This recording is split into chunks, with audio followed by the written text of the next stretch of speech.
Hello, this is Dave from our Coldwater. I'm here at the United Methodist Church with Pastor Julie and the committee that kind of spearheads the Mary and Martha dinner. And we're just going to ask them a few questions and let them kind of tell you about the program. Okay. First, the Mary and Martha dinner.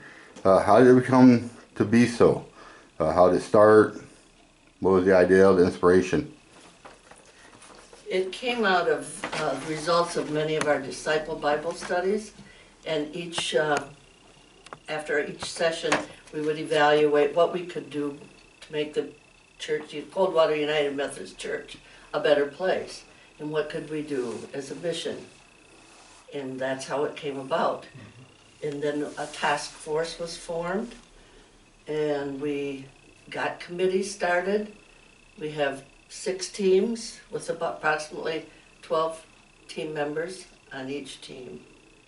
Some people work in the kitchen and some people work in the dining room. So that's how it got started, and we've been functioning for 11 years as of July. Okay, and why did you start it? We have a mission statement there again, to focus on the needs in the community.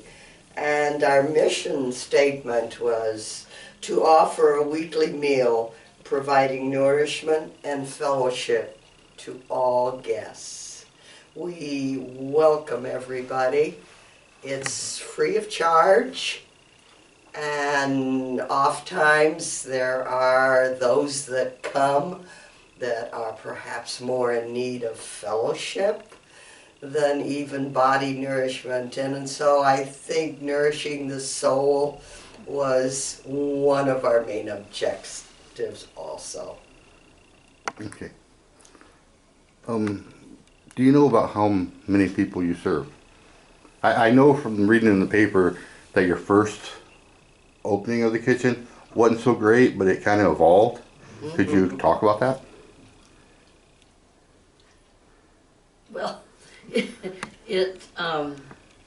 it started in that we started putting notes in bags at the food pantry to get people interested, and at that time we had the free medical clinic at the Presbyterian church, the neighboring church, and so we kind of made the hours from 4 to 5:30, so these people in the free clinic could come over here and get a good meal.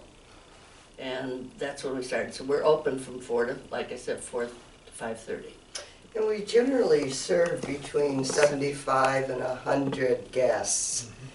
And as we said, they come from all walks of life, looking for food and kindness and a happy smile. And I think at most times we fill that order for our community very well.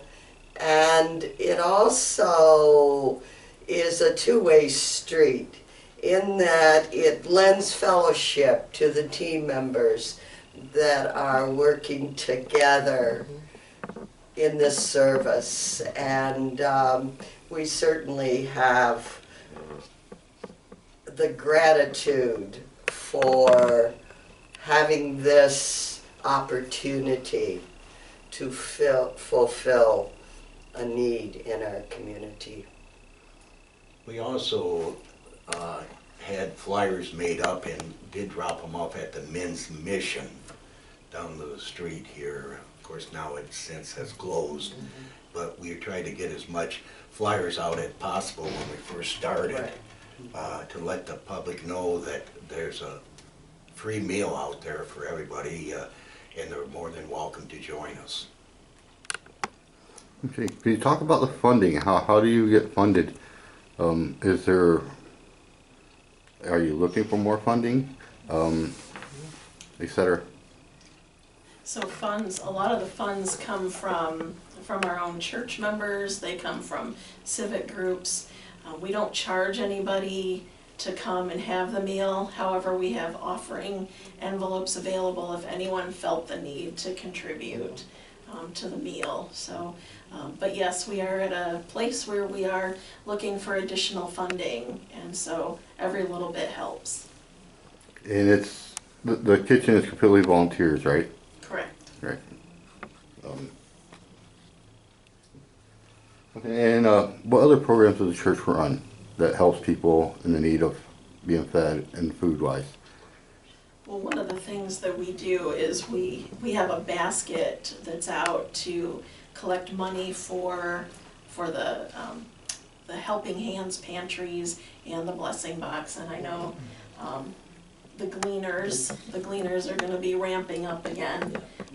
People from our congregation and beyond will go to a field and pick potatoes and tomatoes and other things, and that's through the food pantry here in town. And we also, our church is involved in another way with the backpack buddies.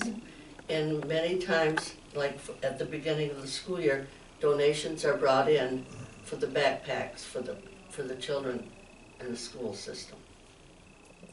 Okay, anything else you'd like to add? That our overarching, our overarching mission statement for the entire church is that we're a community in Christ serving all God's children. So this is something that really fits under that umbrella well. Anyone else? I think that about covers it, doesn't it? I think so. I think, once again, we're proud of this mission. And it's such a satisfying mission in many ways. All right. I'd like to say thank you on behalf of the community for offering this and doing this, and personally myself, thank you. And thank you for taking the time to make the little video to show everybody. So thank you. Thank you.